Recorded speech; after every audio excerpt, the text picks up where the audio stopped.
Grant, as we head towards the 2021 campaign, just talk about your excitement to get back out on the field and get the season going. Yeah, I just want to say I love coming down here. It's been fun so far. I appreciate y'all doing what you're doing. I'm excited for this season. I think we have a really good opportunity to be able to show where we've improved. And it'd be a really good opportunity to be able to grow in what we've been doing in the this last year with Coach Pittman and staff. So I'm excited to be able to make the defense better and be able to leave a legacy better than what we did when we came in. And thank you, Grant. If you have questions, Victoria, Lawrence, and Fuller will have some microphones. We'll start over here on the left-hand side with Tom. Yeah. Hey, Grant. Tom Murphy, Arkansas Democrat Gazette. Good to see you. Sam was up here touting 23 super seniors. You're one of those. 23 seniors and super seniors. What does that mean to this program? Does it mean you guys make a move this year? Yeah, I like the word super. That's cool, super seniors. But no, I think it means a lot to him. I think it's a testimony to him and his staff. Shows what type of guy he is. When you have guys who had a chance to go to the NFL and they came back and decided to stay, it really does mean a lot to as a senior to be able to see how the players have reacted to it as well. The younger guys who it was going to be their time to be the players, the starters. So the fact that they accepted everybody who came back, it just shows that we have a culture here that's different than what it was in the past.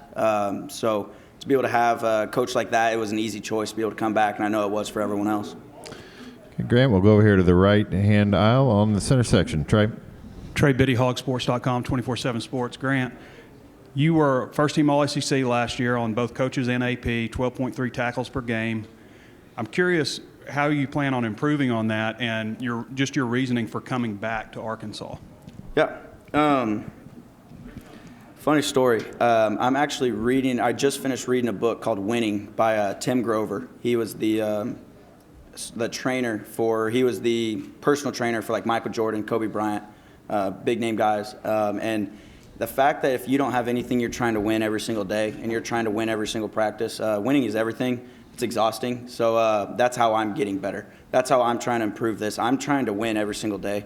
I'm trying to, and it's not the little mantra that everyone says, we're trying to go 1-0. Like, that's just, everyone hears that and goes out one ear. Like, I'm trying to win. And, like, you can ask my teammates, like, I've gotten more intense this year in workouts and more intense. I try to push more weight than anything, like, because I will know how good we can be. I know how good I can be.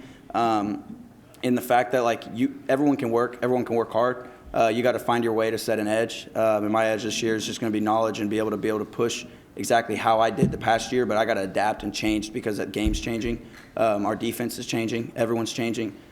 So to be able to be better and to be able to be better as a team, we have to find our edge. And I think it's been in this offseason how hard we work and finding every single day an aspect to win. Grant, we're going to go over here on the left-hand side.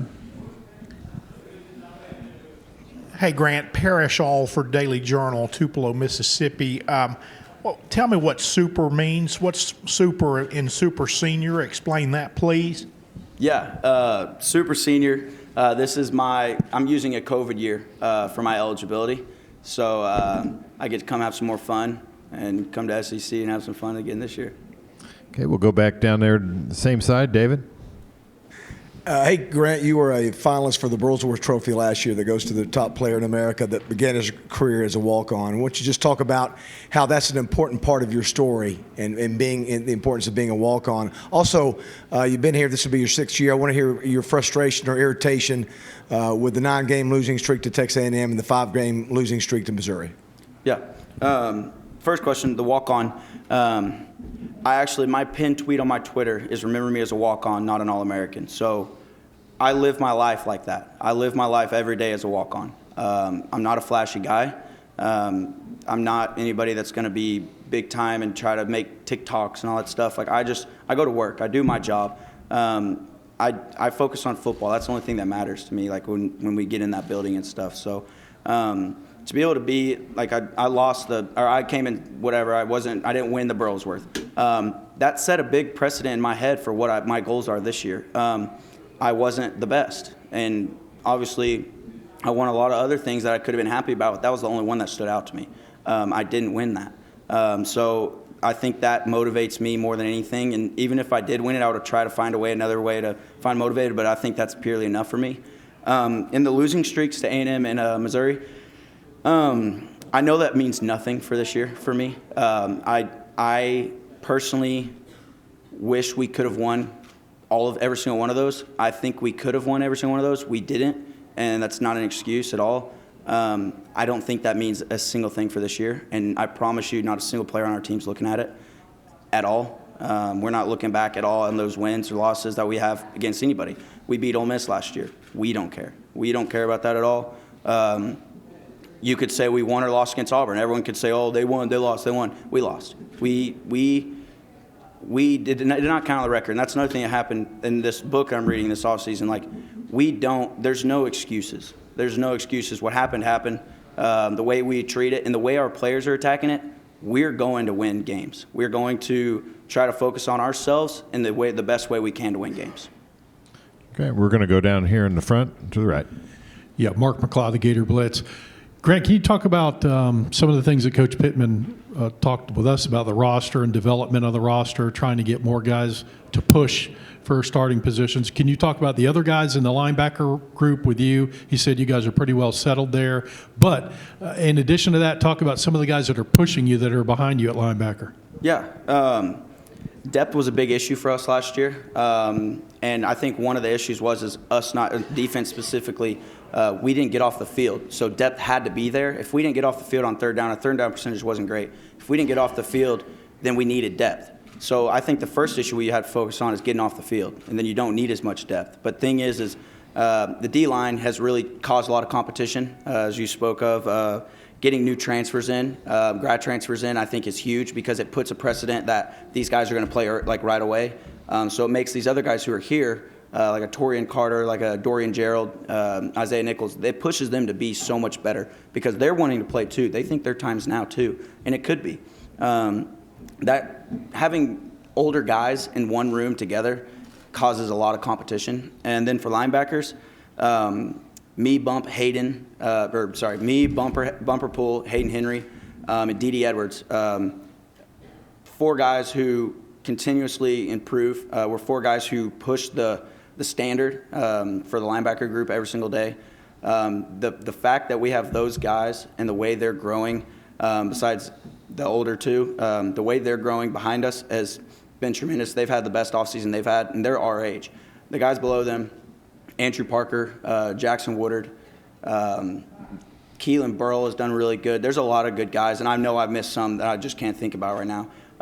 Those guys are people who aren't acting like their age. They're maturing, but I think this offseason has really stepped up linebacker depth, and I think that we won't have a drop off.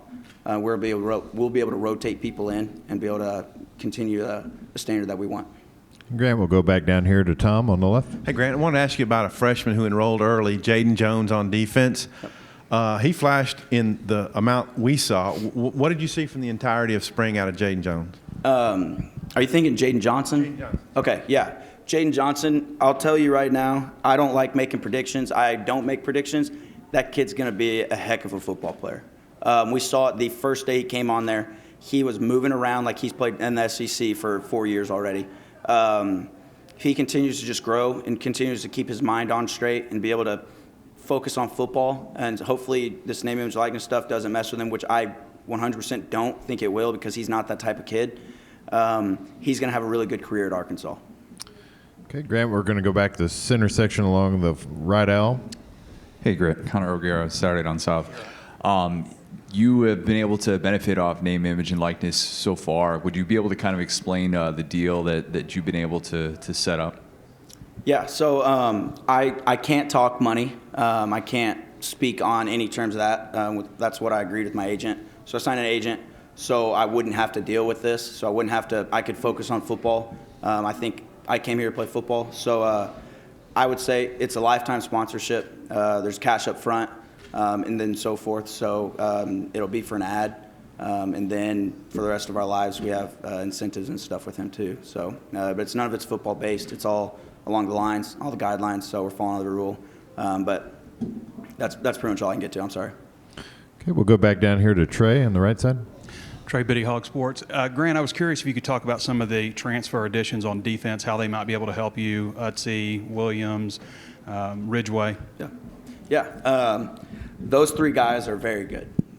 This offseason, they've done really well. Ridgeway's the type of guy who we can go in a 3-down, and he can hold 2 gaps in the middle, and he'll make mine and Bumper's life really easy. Another guy, and he can also be in a 4-down. Like, the thing with all three of them, and I'll just say this now, like, they're all three can play both. Like, their bodies fit both. They've played them both before. So there's that. Utsi, or Markel, we call him Kel. Kel, he's smart. He's real strong. He's physical. The way we've seen him, he's really fluid in his hips. How he gets around the edge, he turns like they do a bag drill where they flip their hips, and the way he flips his hips, it looks like he's not 300 pounds. So that's really good to see that. He can play in, he can play inside. I'll tell you right now, Trey Williams, he's very impressive. I think we're going to see him a lot off the edge this year, just because that's what we needed, and that's what we obviously needed to go get. But he's helped that group. He's helped Dorian. He's helped Soli. He's helped them compete too, and he's helped them like on what works for him, and so they try it out or something like that. So he's brought a lot of insight. They've all three brought a lot of insight, but they're going to be a good addition to our football team. Hey, Grant, we appreciate your time. Good luck this season. Yeah, thank y'all.